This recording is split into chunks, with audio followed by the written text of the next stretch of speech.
இந்த உலகத்தில் மனுஷன் எவ்வளவோ தவறுகள் செய்கிறான். அதுக்கெல்லாம் என்ன காரணம்? அதை பற்றின ஆராய்ச்சி தான் இன்னைக்கு. இதுக்கு ஆராய்ச்சி என்னத்துக்கு? அது தெரிஞ்ச விஷயம் தானே அப்படின்னு நீங்கள் நினைக்கலாம். ஆனால் அப்படி அலட்சியமாக இந்த விஷயத்தை விட்டுறக்கூடாது. பொதுவாக எல்லோரும் நினைக்கலாம் எது சரி எது தவறு அப்படின்னு தெரியாததுனால தான் மனுஷன் தப்பு பண்ணுறான் அப்படின்னு. ஆனால் அப்படி சொல்லிட முடியாது.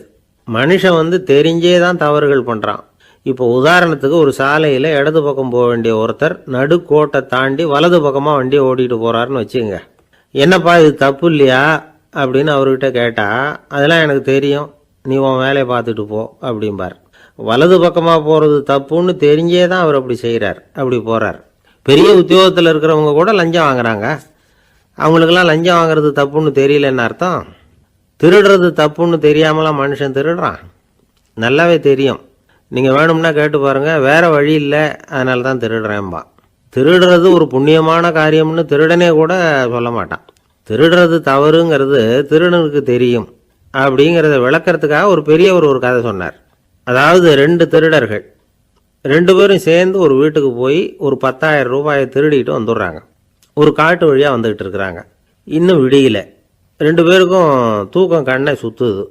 சரி, இப்படியே ஒரு மரத்தடியில் படுத்து தூங்குவோம், காலையில் விடிஞ்சதும் இந்த பணத்தை 2 பேரும் பங்கு போட்டுக்குவோம் அப்படின்னு முடிவு பண்ணுறாங்க. அதே மாதிரி படுத்து தூங்குறாங்க. நடு ராத்திரியில் ஒரு திருடன் முழிச்சிக்கிறான். விடிகிற வரைக்கும் காத்துக்கிட்டு இருந்தால் 5,000 ரூபா தான் கிடைக்கும், இப்போவே கம்பி நீட்டினா 10,000 ரூபா கிடைக்கும் அப்படின்னு யோசித்து பார்த்துட்டு ஒரு முடிவுக்கு வந்தான். மெதுவாக அந்த 10,000த்தையும் சுருட்டிக்கிட்டு அடுத்தவனுக்கு தெரியாமல் ஓடி போயிட்டான். விடியுது. அடுத்தவன் எழுந்திரிச்சு பார்க்குறான். பணத்தையும் காணலை, பாகஸ்தனையும் காணலை.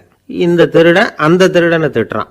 திருட்டு பய, அயோக்கிய பய, இப்படி அநியாயமாக கிளப்பிட்டு போட்டானே அப்படிங்கிறான். இதுலேருந்து என்ன தெரியுது? தெரியாமல் எடுத்துக்கிட்டு போகிறது திருட்டு, அயோக்கியத்தனம், அநியாயம் அப்படிங்கிறது இவனுக்கு தெரிஞ்சிருக்குது. அதனால தான் அடுத்தவனை பார்த்து இப்படி திட்டுறான். அதனால் தெரியாததுனால மனுஷன் தவறு பண்ணுறான்னு சொல்கிறது சரியில்லை. அப்படின்னா மனுஷன் பண்ணுற தவறுகளுக்கு உண்மையான காரணம் தான் என்ன? இதே சந்தேகம் அர்ஜுனனுக்கும் வந்துதான். அதனால தான் அவன் பகவானை பார்த்து கேட்குறான். மனுஷன் தன் விருப்பத்துக்கு விரோதமாக ஏதோ ஒரு சக்தியினால பலாத்காரமாக இழுக்கப்பட்டது மாதிரி பாவம் பண்ணுறானே, அந்த சக்தி என்ன அப்படின்னு கேட்குறான். இதுக்கு பகவான் பதில் சொல்கிறார். காமமும் குரோதமும் தான் அந்த சக்திகள், அதாவது ஆசையும் சினமும். இது 2ம் உன்னுடைய எதிரிகள் அப்படிங்கிறத புரிஞ்சுக்கோ அப்படிங்கிறார். இன்னமும் நுணுக்கமாக பார்த்தா காமத்தினுடைய மறு உருவங்கள் தான் குரோதமும் லோபமும். ஆசை நிறைவேறலைன்னா குரோதம், அதாவது கோபம். ஆசை நிறைவேறிட்டதுன்னா லோபம், அதாவது பேராசை. பாவத்தை கண்ட்ரோல் பண்ணணும்னா அதுக்கு மெயின் சுவிட்ச் எது அப்படிங்கிறது இப்போ தான் தெரியுது. அதுக்கு மனுஷன் தெரிஞ்சே தான் தவறு பண்ணுறான் அப்படின்னு பேசிக்கிட்டோமே. அதுக்கு ஒரு உதாரணம். ஒரு ஆள் ஹோட்டலில் சாப்பிட போனான். சாப்பிட்டு முடித்தான். எழுந்திரிச்சு முதலாளிகிட்ட பில்லை கொடுத்தான். காசை கொடுக்கல. முதலாளி பணம் கொடுன்னு கேட்டார். இவன் என்கிட்ட பணம் இல்லைன்னா. முதலாளி கொஞ்சம் கூட அலட்டிக்கல. உள்ளே இருந்து ஒரு ஆளை கூப்பிட்டார். இவனை கூப்பிட்டுக்கிட்டு போய் இட்லி மாவு ஆட்ட சொல்லுன்னார். இவனும் கவலைப்படாமல் உள்ளே போயிட்டான். அப்போது அழைச்சிக்கிட்டு போகிற ஆள் கேட்குறான், ஏன் சார் சாப்பிட்றதுக்கு முன்னாடி காசு இல்லைங்கிறது உங்களுக்கு தெரியாதா அப்படின்னு கேட்குறான். தெரியும், காசு இல்லைங்கிறதும் தெரியும், காசு இல்லாமல் சாப்பிட்டா மாவாட்டணுங்கிறதும் தெரியும் அப்படின்னா அந்த ஆள். அப்படின்னா நீங்கள் உங்கள் வீட்லேயே சாப்பிட்ருக்கலாமே அப்படின்னு கேட்குறான் அவன். அதுக்கு இவர் சொல்கிறாரு, அது எப்படி? அங்கே சாப்பிட்டாலும் நான் இதே வேலையை தானே செய்ய வேண்டியிருக்கும் அப்படின்னாரான். ஒரு ஊரில் ஒருத்தர் இருந்தான். ஒரு நாள் காலையில் எழுந்திரிச்சான். ஒரு 10 ரூபாய் எடுத்து சட்டை பையில் வச்சுக்கிட்டான். கடை தெருவுக்கு புறப்பட்டான். காய்கறி வாங்குறதுக்காக அவன் போகிறான். காய்கறி சந்தைக்கு போய் சேர்ந்தான். கத்திரிக்காய் 4 கிலோ கொடுங்கன்னா கொடுத்தாங்க. காசு கொடுக்கறதுக்காக சட்டை பையில் கையை விட்டான். பணத்தை காணும். 10 ரூபாயை சட்டை பையில் வச்சுக்கிட்டு தான் வந்தான். அது இப்போ அங்கே இல்லை. வழியில் எங்கேயும் அது விழுந்துட்டு போட்டிருக்கு. அல்லது யாராவது திருடர்கள் தெரியாமல் அதை எடுத்துக்கிட்டு போட்டாங்களா என்னன்னு தெரியல. எப்படியோ 10 ரூபாயை அவன் இழந்துட்டான். கையில் காசு இல்லை. அதனால் கத்திரிக்காயை திருப்பி கொடுத்துட்டு கவலையோடு வீட்டுக்கு திரும்பி வந்தான். அதையே நினச்சிக்கிட்டு இருந்தான். அவனுக்கு தூக்கம் அதிகமாக போச்சு. அழ ஆரம்பிச்சிட்டான். காய்கறிகள் வாங்கிட்டு ஆனந்தமாக சமைச்சு சாப்பிட்லாம்னு நினச்சோம். அது முடியாமல் போச்சேங்கிற கவலை அவனுக்கு. அதனால் அதை மறக்கவே முடியல. இது நடந்து கொஞ்ச நாள் ஆச்சு. அதே மனுஷன் இன்னொரு நாள் அதே மாதிரி புறப்பட்டான். பணத்தை எடுத்து பையில் வச்சுக்கிட்டான். காய்கறி சந்தையை நோக்கி போய்கிட்டு இருக்கிறான். இப்போ வழியில் ஒரு ஏழை பையனை பார்த்தான். தம்பி எங்கே போகிற அப்படின்னு கேட்டான். ஐயா பள்ளிக்கூடத்துக்கு போயிட்டுருக்கிறேன் அவன். சரி, அதுக்கே இவ்வளவு கவலையோடு போயிட்டுருக்கிற அப்படின்னு விசாரித்தான் அவன். ஐயா நான் ரொம்ப ஏழை, வீட்டில் வசதி இல்லை, பரீட்சைக்கு பணம் கட்டணும், இன்றைக்கி கடைசி நாள், என்ன செய்கிறதுன்னு தெரியலன்னா. இவன் பார்த்தான், தாங்கிட்ட இருக்கிற பணத்தை எடுத்து அந்த பையன்கிட்ட கொடுத்தான். இதை வச்சுக்கோ, உடனே பணத்தை கட்டு, நல்லா படி, பரீட்சை எழுது அப்படின்னு சொல்லிவிட்டு திரும்பி வந்துட்டான். வெறுங்கையோடு திரும்பி வந்தும் வீட்டில் கேட்குறாங்க எங்கே காய்கறின்னு வழக்கம் போல் கேட்டாங்க. இவன் நடந்ததை சொன்னான். இப்போ வீட்டில் இருந்தவங்க அவங்ககிட்ட ஒரு கேள்வி கேட்டாங்க.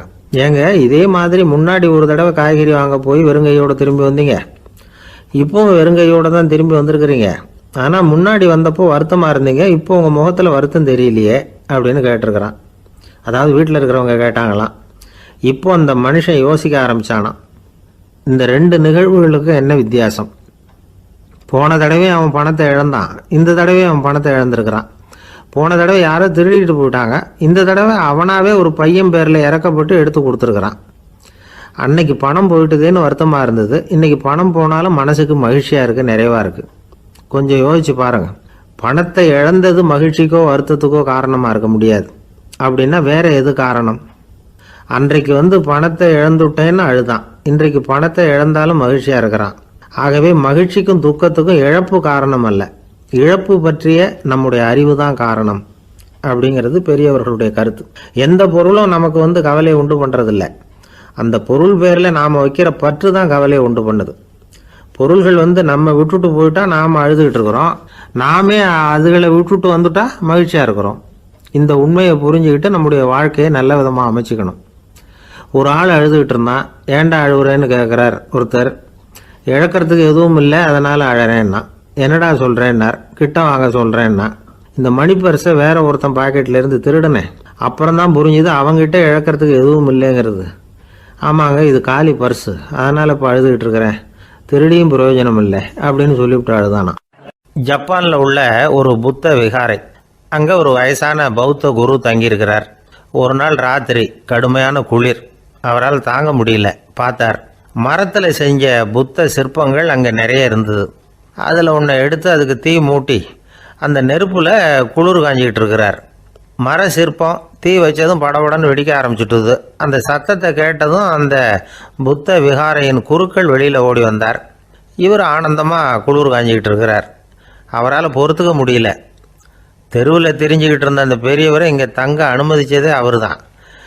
இவர் இப்படி பண்ணுறாருன்னு நினச்சிக்கிட்டே அவரை கோபமாக பார்த்தார். ஏன் இப்படி கோபமாக பார்க்குறீங்க, இப்படி உட்காருங்க அப்படிங்கிறாரு இவர். அவருக்கு இன்னமும் கோபம் வந்துட்டுது. எங்கள் கடவுளை எரிச்சுட்டிங்களே அப்படின்னு சத்தம் போட்டாராம். அப்படியா அப்படின்னு கேட்டுக்கிட்டே அந்த சாம்பலை கிளறினார் இவர். என்ன செய்கிறீங்கன்னு கேட்டிருக்காரு அவர். நான் எலும்புகளை தேடுறேன்னாராம். நீங்கள் ஒரு பைத்தியம், இது ஒரு மர சிற்பம், இதில் எலும்புகள் கிடையாது அப்படின்னாராம். அவருக்கு கோபம் வந்துட்டுது. உடனே வெளியில் போங்கன்னு கத்தியிருக்கார். வெளியில் தள்ளி கதவையும் சாத்தி விட்டாராம். மறுநாள் காலையில் கதவை திறந்து பார்த்தா அந்த வயசான பெரியவர் ஒரு மைல்கல் மேலே சில காட்டு பூக்களை வச்சு புத்தம் சரணம் கச்சாமின்னு சொல்லிக்கிட்டே இருக்கிறார். இவருக்கு சந்தேகமாக போட்டுது. கிட்ட போனார். என்ன செஞ்சுக்கிட்டு இருக்கீங்கன்னு கேட்டார். இது என்னுடைய காலை நேர பிரார்த்தனைன்னாராம். நிஜமாகவே நீங்கள் ஒரு பைத்தியமாக தான் இருக்கணும், ஏன்னா அது ஒரு மைல்கல் அப்படின்னாராம். இப்போ அந்த பெரியவர் சொன்னாராம், நீங்கள் ஒரு மரத்தை புத்தராக நினைக்கும் பொழுது நான் ஏன் ஒரு மைல்கல்ல புத்தராக நினைக்கக்கூடாது? நான் புத்தரை எரிக்கலாம், ஏன்னா அவரை நான் நேசிக்கிறேன். அந்த சிற்பம் மரத்தால் ஆனதுங்கிறது எனக்கு தெரியும். நான் ஒரு மைல்கல்ல தொழலாம், ஏன்னா அது எனது பூக்களை தாங்குது. நான் இந்த மைல்கல்லுக்குள்ளே மறைஞ்சிருக்கிற புத்தரை பார்க்குறேன். யாராவது ஒரு சிற்பி இதை சிலையாக்கினாதான் நீங்கள் புத்தரை பார்க்க முடியும். அன்னைக்கு ரொம்ப குளிராக இருந்தது. நான் எனக்குள்ளே இருக்கிற புத்தரையும் பாதுகாக்கணும். உள்ளே இருக்கிற புத்தரை காப்பாற்றுறதுக்காக வெளியில் உள்ள புத்தரை எரிக்கலாம், அதில் ஒன்றும் தப்பு இல்லை. அது அவருடைய போதனையிலேயே இருக்குது. உனக்குள் ஜோதியாக இரு அப்படிங்கிறது அவருடைய போதனை. என்னுடைய புத்தர் குளிரில் நடுங்கிட்டு இருந்தார். அந்த மர சிற்பங்கள் வெயில் மழையில் உணர்ச்சி இல்லாமல் இருந்தது, அதனால் அப்படி பண்ணினேன். ஆனால் நீங்கள் என்ன பண்ணீங்க?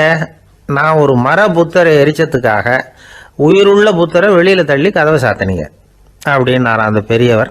உண்மையான பக்திங்கிறது இதுதான். அதாவது உனக்குள் ஜோதியாக இரு அப்படின்னு புத்தர் சொன்னார் இல்லையா, அது மாதிரி தனக்குள் ஜோதியாக இருக்கிற இந்த காலத்து ஆசாமிகள் நிறைய பேர் உண்டு. எப்பவும் போதையிலேயே இருக்கிறவங்க. ஒரு நாள் நடு ராத்திரி ஒரு மது கடையில் ஒரு ஆள் அங்குள்ள சிப்பந்திகள் கிட்ட கேட்டுக்கிட்டு இருக்கிறான். மறுபடியும் இந்த கடை எப்போ திறப்பாங்கன்னு கேட்டானா. நாளைக்கு காலையில் 8 மணிக்கு திறப்பாங்க அப்படின்னு நானும் அங்கே இருந்த ஆள். அவன் திருப்பி திருப்பி அதையே கேட்டுக்கிட்டு இருக்கான். இவனுக்கு பதில் சொல்லி சொல்லி அழுத்து போச்சு. அதான் சொல்கிறேன் ஐயா, நாளைக்கு காலையில் வா அப்படின்னாங்களாம். அதுக்கு இவன், நான் வர்றதுக்காக கேட்கலையா, நேத்திக்கு வந்தவன் உள்ளேயே மாட்டிக்கிட்டேன், வெளியில் போகிறதுக்காக கேட்டேன் அப்படின்னு நானும். இந்த உலகத்தில் எவ்வளவோ உயிரினங்கள் இருக்குது. ஒவ்வொன்றும் ஒவ்வொரு விதமாக சண்டை போடுது. இப்போ 2 மாடு சண்டை போட்டுக்குதுன்னு வச்சுக்கோங்க, என்ன பண்ணும்? 2 முட்டிக்கும். அதுக்கு சண்டை போடுறதுக்கு ஆயுதமாக உபயோகப்படுறது அதோட கொம்பு. 2 சேவல் சண்டை போட்டுக்குதுன்னு வச்சுக்கோங்க, அதுக்கு ஆயுதமாக உபயோகப்படுறது அதோட கால் நகம். காலால் தான் அது ஒன்றோட ஒன்று சண்டை போட்டுக்கும். ஆனால் 2 மனுஷன் சண்டை போட்டுக்கிறான்னு வச்சுக்கோங்க, இவன் இன்னதை தான் ஆயுதமாக உபயோகப்படுத்துவான்னு குறிப்பிட்டு சொல்ல முடியாது. கல்லை எடுப்பான், கத்தி எடுப்பான், துப்பாக்கி எடுப்பான், என்ன வேணாலும் பண்ணுவான். வாயால் திட்டுவான், கையால் அடிப்பான், காலால் உதைப்பான், சகலகலாக வல்லவன். விலங்குகள்லாம் பொதுவாக வாயை சாப்பிட்றதுக்கு மட்டும்தான் உபயோகப்படுத்துது. ஆனால் இவனுக்கு சாப்பிட்றதுக்கும் அதுதான், சாப்பிட்டு விட்டு திட்டுறதுக்கும் அதுதான். ஆனால் ஒரு விஷயத்தில் மட்டும் கெட்டிக்கிறேன். அதாவது நாம் சண்டை போட்டுக்கிட்டாலும் பரவாயில்லை, கோழிகள் சண்டை போடாமல் இருக்கணும் அப்படின்னு ஆசைப்படுறான். எதுக்காக? கோழிகள் சண்டை போடாமல் இருந்தால் நிறைய முட்டைகள் போடுமா, அதுக்காக தான் இந்த அக்கறை. கோழி பண்ணை வச்சிருக்கிறவங்களுக்கு இது ஒரு பெரிய பிரச்சனை. அதாவது பண்ணையில் இருக்கிற கோழிகளுக்குள்ளே அடிக்கடி சண்டை வந்துடும். அதனால் முட்டை உற்பத்தி குறைஞ்சிரும். சரி, இதுக்கு என்ன பண்ணுறது? பண்ணையில் போய் உட்காந்துக்கிட்டு தினமும் பஞ்சாயத்து பேசிகிட்டு இருக்க முடியுமா? அமெரிக்காவில் கோழி பண்ணை வச்சிருக்கிற ஒருத்தர் இதை பற்றி யோசனை பண்ணி பார்த்தாராம். ஒரு வழியையும் கண்டுபிடிச்சிருக்கார். கோழிக்கெல்லாம் மூக்கு கண்ணாடி மாட்டி விட்டுட்டோம்னா அது சண்டை போடுற குணம் குறைஞ்சிரும், முட்டை அதிகமாகிடும். அந்த கண்ணாடியில் உள்ள லென்ஸு சிவப்பு நிறத்தில் இருக்கணும், அவ்வளவுதான் அப்படின்னு அவர் கண்டுபிடிச்சாராம். இது ஏற்கனவே நடைமுறையில் கண்டுபிடிக்கப்பட்ட ஒரு விஷயம். ஆனால் எல்லா கோழிக்கும் சிவப்பு மூக்கு கண்ணாடி எப்படி மாட்டி விடுறது? அப்படியே மாட்டி விட்டாலும் அது நழுவாமல் இருக்கணுமே. இப்போ நாமெல்லாம் நடு வரலால் மூக்கு கண்ணாடி நடுவில் தொட்டு அப்படி ஸ்டைலாக சரி பண்ணிக்கிறோம். அது மாதிரி கோழி எப்படி சரி பண்ணிக்கும்? இதுதான் பிரச்சனை. இதுக்கு அவர் என்ன வழி கண்டுபிடிச்சாருன்னா, கோழிக்கெல்லாம் மூக்கு கண்ணாடிக்கு பதிலாக விழியொட்டு வில்லைகள், கான்டாக்ட் லென்ஸ், அதை பொருத்தி விட்டா என்ன அப்படின்னு யோசனை பண்ணார். அதே மாதிரி பண்ணார். அதே மாதிரி செஞ்சு பார்த்தார், வெற்றி. அதுக்கப்புறம் கோழியெல்லாம் சண்டை போட்டுக்கலையாம், சமாதான பிரியர்கள் ஆகிட்டு தான். கோழிகளுக்கு இயல்பாகவே சண்டை போடுற குணம் உண்டு. ஆனால் அதோட கண்ணுக்கு பார்க்குற பொருள்லாம் ரோஜா நிறத்துலையோ அல்லது இன்னும் சொல்ல போனால் அழுத்தமான சிவப்பு நிறத்துலையோ தெரிஞ்சதுன்னா சண்டை போடுற குணம் குறைஞ்சிருதான். அந்த சமயத்தில் அது அதிகமாகவும் முட்டையிட ஆரம்பிச்சுடுதான். அதே நேரத்தில் இறை எடுக்கிறத கூட குறைச்சிக்குதான். இது ஏன் இப்படி பண்ணுதுங்கிறது விஞ்ஞானிகளுக்கு இன்னமும் புரியலையா. எப்படியோ அமெரிக்க கோழிகள்லாம் கான்டாக்ட் லென்ஸ் பொருத்திக்க ஆரம்பித்தாச்சு. கோழி கழுத்தை பிடிச்சிக்கிட்டு ஒரு சில வினாடிகளில் அதை பொருத்தி போடுறாங்களாம். கோழியோட ஆயுள் பூரா அது அப்படியே இருக்குமா. பண்ணையில் முட்டை உற்பத்தி குறைஞ்சா இது மாதிரி விஞ்ஞானபூர்வமாக பரிகாரம் தேடுறது தான் நல்லது. நமக்கு வேண்டியப்பட்ட ஒருத்தர், அவர் ஒரு கோழி பண்ணை வச்சுருந்தார். அந்த பண்ணையில் பாதி கோழி திடீர்னு செத்து போச்சு. உடனே ஒரு கால்நடை மருத்துவர்கிட்ட போக வேண்டியது தானே. அங்கே போகல, உள்ளூரில் மந்திரம் பண்ணிகிட்டு இருந்த ஒரு சாமியார்கிட்ட போனார். அவர் காலில் விழுந்தார். சாமி, என் பண்ணையில் பாதி கோழி செத்து போட்டுதுன்னார். சாமியார் யோசனை பண்ணார். சரி, பண்ணையில் வாசப்படி கிழக்கு பக்கமாக வச்சுருக்கியா மேற்கு பக்கமாக வச்சுருக்கியான்னு கேட்டார். கிழக்கு பக்கமாக இருக்குன்னார் அவர். அதுதான் தப்பு, மேற்கு பக்கமாக அதை மாற்று, சரியாக போடும்னாராம். அதே போல் இவர் போய் மாற்றிவிட்டார். அப்பவும் பாதி செத்து போச்சு. மறுபடியும் சொன்னார், சாமி மறுபடியும் பாதி கோழி செத்து போட்டுதேன்னார். சரி, கூரை எப்படி போட்டிருக்க, ஓடு போட்டிருக்கியா இல்லை கீத்து போட்டிருக்கியான்னார். ஓடு போட்டிருக்கேன்னாராம் அவர். அதுதான் தப்பு, அதை கீத்து போட்டுரும், சரியாக போடும்னாராம். சரின்னு போய் அதையும் மாற்றி பார்த்தார். மறுபடியும் போயிட்டுது, கோழி செத்து போச்சு. வந்தார், மறுபடியும் பாதி செத்து போச்சு சாமின்னு வந்தார். இவரும் யோசனையை மாற்றி மாற்றி சொல்லிகிட்டே இருக்கிறார். இப்படி அவரும் மாற்றி மாற்றி பார்த்தார். 6வது தடவையாக அவரை தேடிட்டு வந்தார். அந்த சமயத்தில் இவர் ரொம்ப தீவிரமாக யோசனை பண்ணி பார்த்துட்டு, அது சரிப்பா, நீ என்கிட்ட சளைக்காமல் வந்துக்கிட்டு இருக்கிற, நானும் யோசனை சொல்லிகிட்டு இருக்கேன். இப்போவும் உங்ககிட்ட சொல்கிறதுக்கு என்கிட்ட யோசனை நிறையா இருக்குது, ஆனால் சோதிக்கிறதுக்கு உங்ககிட்ட கோழி இல்லையே, என்ன பண்ணுறது அப்படின்னாராம் இவர். ஒரு ஊரில் ஒரு ராஜா இருந்தார். அந்த ராஜாவுக்கு ஒரு மந்திரி. ராஜா ரொம்ப நியாயமானவர், நேர்மையானவர், கண்டிப்பானவர். தப்பு செய்கிறது யாராக இருந்தாலும் தண்டனை கொடுப்பார். வேண்டியவங்களுக்கு ஒரு நியாயம், வேண்டாதவங்களுக்கு ஒரு நியாயங்கிறதெல்லாம் அவர்கிட்ட கிடையாது. ஒரு சமயம் அரசவையில் அந்த அமைச்சரே விதிமுறைகளுக்கு புறம்பா ஏதோ நடந்துகிட்டு இருக்கார். மன்னருக்கு கோபம் வந்துட்டுது. உடனே அந்த அமைச்சரை கிட்டத்தில் கூப்பிட்டு அவர் கன்னத்தில் ஓங்கி ஒரு அறை கொடுத்துட்டாராம். உடனே அந்த அமைச்சர் என்ன பண்ணார் தெரியுமா? நேராக போனார். அங்கே நின்றுக்கிட்டு இருந்த இன்னொருத்தர் கன்னத்தில் ஓங்கி அரைஞ்சார். அறை வாங்கினவர் திகைச்சு போயிட்டார். இவர் ஏன் நம்மளை அரைகிறார் அப்படின்னு யோசனை பண்ணார். மன்னரும் திகைச்சு போயிட்டார். நாம இவரை அரைஞ்சா அதுக்காக இவர் போய் இன்னொருத்தர் அரையணுமா அப்படின்னு யோசனை பண்ணார். இவருக்கு என்ன பைத்தியமானு கூட நினைக்க ஆரம்பிச்சுட்டார். ஆனால் என்ன ஆச்சுன்னா, அப்புறம் அமைச்சர் அவர் கவனிச்சுக்கிட்டு இருந்தாரா, அவர் இன்னொருத்தர் அரைஞ்சார் இல்லையா, அந்த அறை வாங்கின ஆசாமியை பார்த்து கத்திக்கிட்டு இருந்தார். யார்? அமைச்சர்.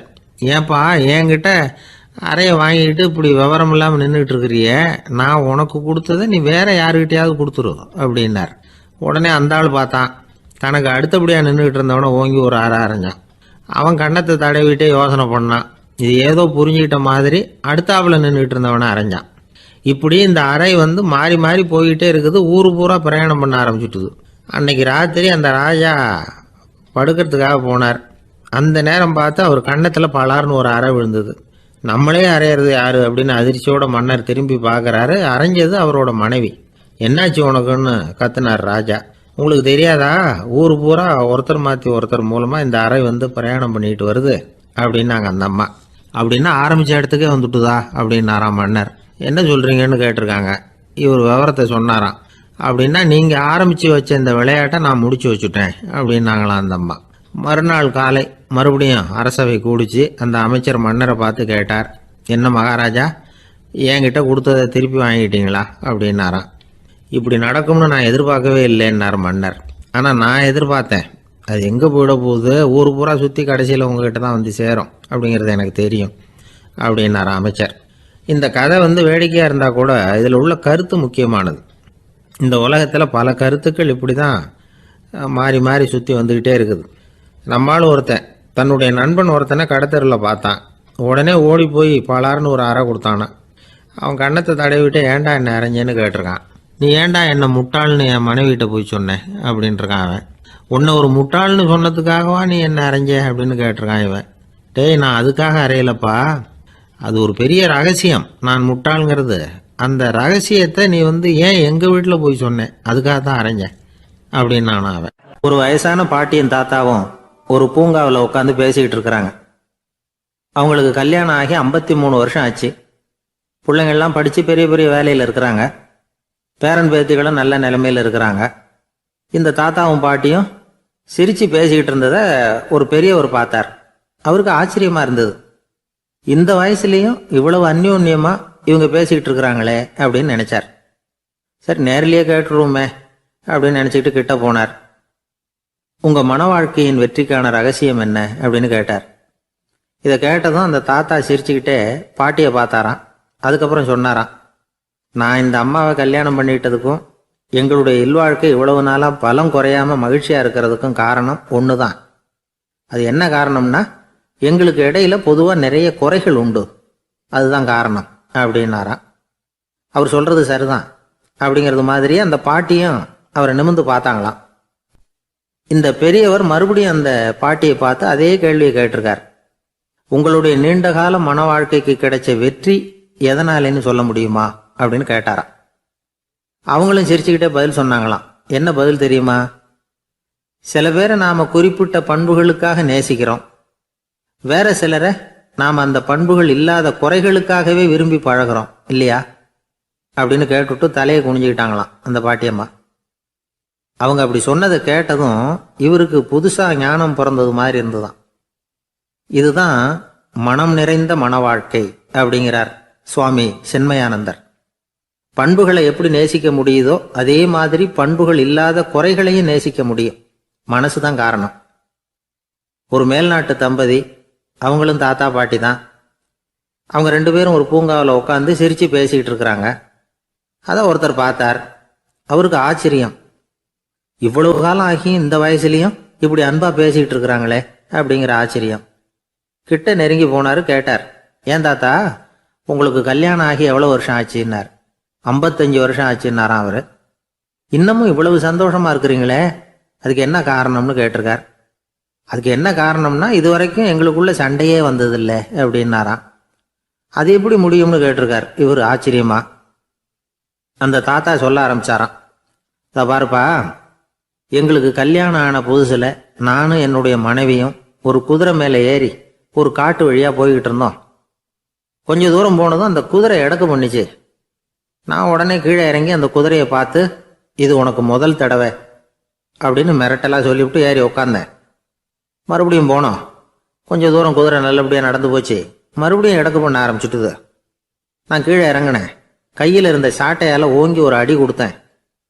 இது உனக்கு 2வது தடவை அப்படின்னு சொல்லிவிட்டு ஏறி உக்காந்தேன். மறுபடியும் குதிரை கொஞ்சம் தூரம் நல்ல விதமாக நடந்து போச்சு. அப்புறமும் எடக்கு பண்ண ஆரம்பிச்சுட்டுது. அந்த சமயத்தில் ஒரு ஆற்று பாலத்தை கடந்து போய்கிட்டு இருக்கிறோம். நான் கீழே இறங்கினேன். என்னுடைய மனைவியையும் கீழே இறங்க சொன்னேன். அந்த குதிரையை பிடிச்சி அப்படியே ஆற்றுல தள்ளி விட்டுட்டேன். தள்ளி விட்டுட்டு, இது உனக்கு கடைசி தடவை அப்படின்னு சொன்னேன். அதை பார்த்ததும் என் மனைவி பதறி போயிட்டாங்க. போய், ஐயோ பாவம், என்ன இப்படி பண்ணிவிட்டீங்க, உங்களுக்கு மனசில் கொஞ்சம் கூட இறக்கமே இல்லையா அப்படின்னாங்க. நான் மெதுவாக இவங்க பக்கம் திரும்பி, இது உனக்கு முதல் தடவை அப்படின்னேன். அவ்வளவுதான். அன்னையிலேருந்து இன்னைய வரைக்கும் ஒரு நாள் கூட எங்களுக்குள்ள சண்டையே வந்ததில்லை அப்படின்னு விளக்கம் கொடுத்தார் அந்த தாத்தா. இமயமலை அடிவாரத்தில் ஒரு மடம். அங்கே ஒரு சன்னியாசி இருந்தார். அவர்கிட்ட ஒருத்தர் வந்தார். சுவாமி, ஆசையை உதற நினைக்கிறேன், முடியல, ஒட்டிக்கிட்டே வருது அப்படின்னாராம். இப்படி உட்கார, ஒரு கதை சொல்கிறேன் அப்படின்னு சொல்லி அவர் சொல்ல ஆரம்பித்தாராம். அவர் சொன்ன கதை என்னென்னா, ஒரு ஊரில் ஒரு ஆள் இருந்தான். அவன் பேர் குப்புசாமி. அவன்கிட்ட எப்பவும் ஒரு பழைய தொப்பி இருக்கும், விடவே மாட்டான்.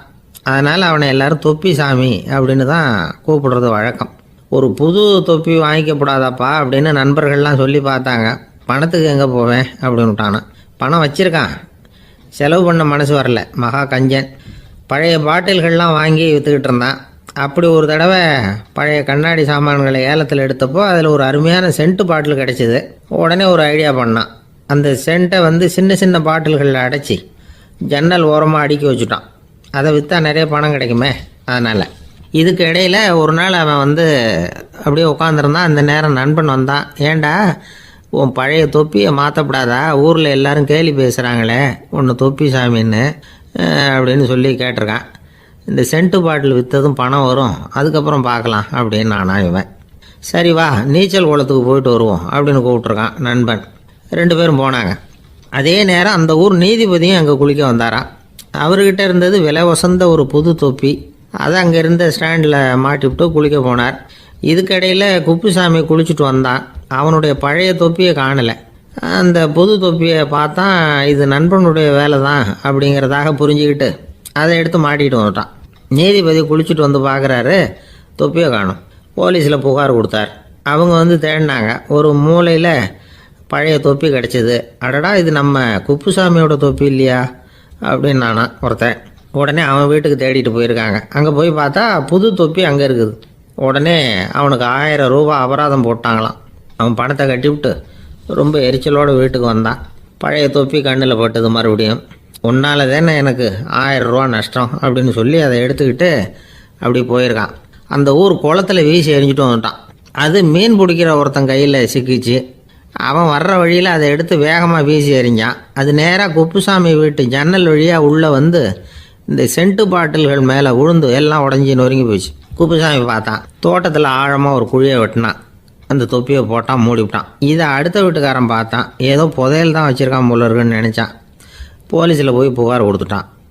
மறுபடியும் போலீஸ் குழியை தோண்டினாங்க. பழைய தொப்பி மறுபடியும் வெளியில் வந்தது. எல்லோரும் சிரிக்கிறாங்க.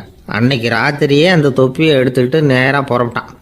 ஒரு கல்லில் அதை சேர்த்து கட்டி குடிநீர் தொட்டி இருக்கும்ல, அதில் போட்டுட்டு வந்துட்டான். இனிமேல் என்ன பண்ணும் பார்ப்போன்னு.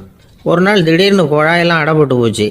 மாநகராட்சி அலுவலர்கள் என்னன்னு பார்த்தா அந்த பழைய தொப்பி குழாயை அடைச்சிக்கிட்டு இருக்குது. இது குப்புசாமியோட தொப்பிங்கிறது தான் எல்லாருக்கும் தெரியுமே. உடனே குடிநீரை பாழாக்கணத்துக்காக குப்புசாமிக்கு கோர்ட்டு 2500 ரூபா அபராதம் போட்டுவிட்டுது. அதையும் கட்டிவிட்டு வெளில வந்தான். கடைசியாக முடிவு பண்ணான். ஒரு நெருப்பு குச்சியை கிழிச்சான். தொப்பியை கொளுத்தினான். எரிஞ்சுது. எடுத்து வெளில எரிஞ்சான். கொஞ்ச நேரத்தில் தீ அணைப்பு படம் வந்துட்டுது. ஆமாம், இவன் எடுத்து எரிஞ்சது வெளியில் விழுந்து வீட்டு கூரையே பற்றிக்கிட்டு எரிய ஆரம்பிச்சுட்டுது. அவனோட பணத்தாசையும் அதோடு சேர்ந்து எரிஞ்சு போச்சான். இப்படி ஒரு கதை. இந்த கதையை சொல்லி முடித்தார் அந்த இமயமலை அடிவாரத்தில் இருந்த சன்னியாசி.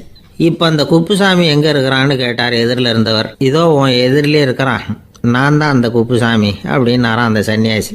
அந்த குப்புசாமி கிட்ட இருந்தது மாதிரி ஒரு பழைய தொப்பி நம்ம ஒவ்வொருத்தர்கிட்டையும் உண்டு. அதை எப்படி தொலைக்கிறதுன்னு தெரியாமல் தடுமாறிக்கிட்டு இருக்கிறோம். அது என்ன தொப்பிங்கிறீங்களா? அதுதான் நம்மை சூழ்ந்திருக்கிற மாயை அப்படிங்கிறார் சுவாமி சின்மயானந்தர்.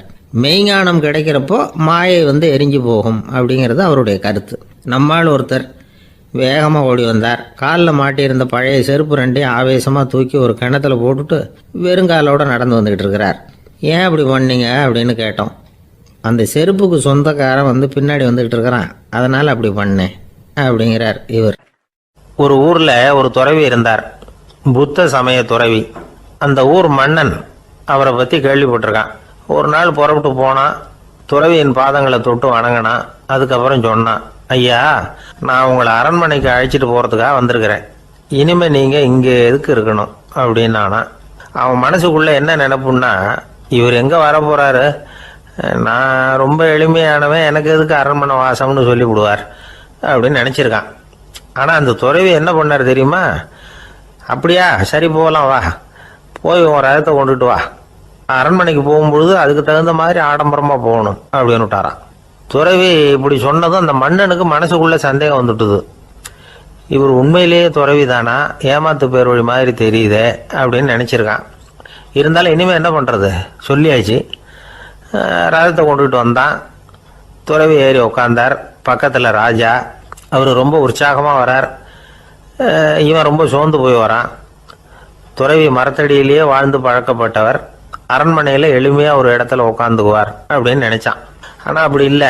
அரண்மனைக்கு வந்த உடனே அந்த துறவி அதை கொண்டுட்டு வா, இதை கொண்டுட்டு வான்னு சொல்லி உத்தரவு போட ஆரம்பிச்சுட்டார். அரண்மனையில் இருந்தால் அரசனை மாதிரி இருக்கணும் அப்படிங்கிறார்.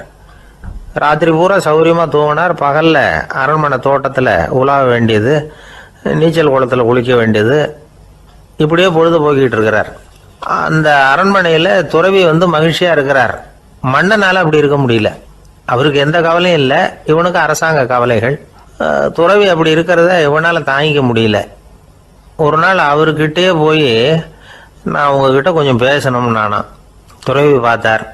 நான் இந்த அரண்மனைக்கு வரும்பொழுதே நீ என்னமோ என்கிட்ட கேட்கணும்னு நினைச்ச, ஏன் காலதாமதம்? நீ அனாவசியமாக உன்னையே தொந்தரவு பண்ணிகிட்டு இருக்கிற, நீ கவலையாக இருக்கேங்கிறது எனக்கு புரியுது. நான் மரத்தடியில் இருந்தப்போ கூட என்னை அடிக்கடி சந்திச்சுக்கிட்டு இருப்பேன், ஏதாவது விளக்கம் கேட்கறது உண்டு.